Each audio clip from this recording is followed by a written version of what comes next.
يا أيها الذين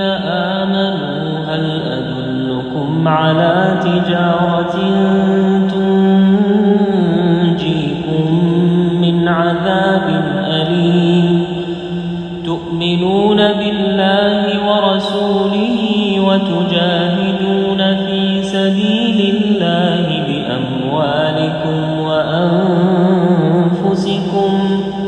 ذلكم خير لكم إن كنتم تعلمون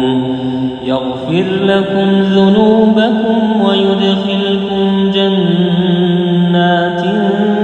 تجري من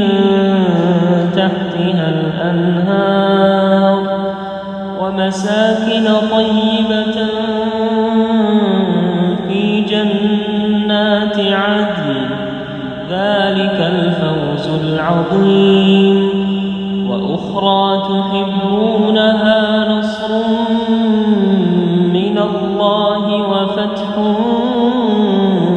قريب وبشر المؤمنين يا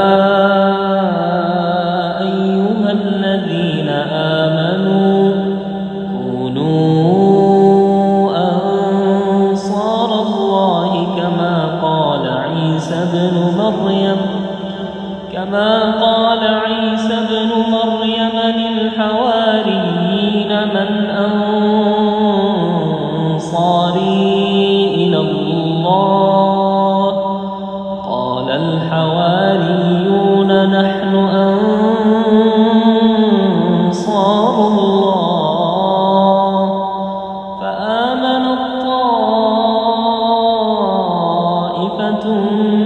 من بني إسرائيل وكفرت طائفة فأيدنا الذين آمنوا على عدوهم فأصبحوا ظاهرين.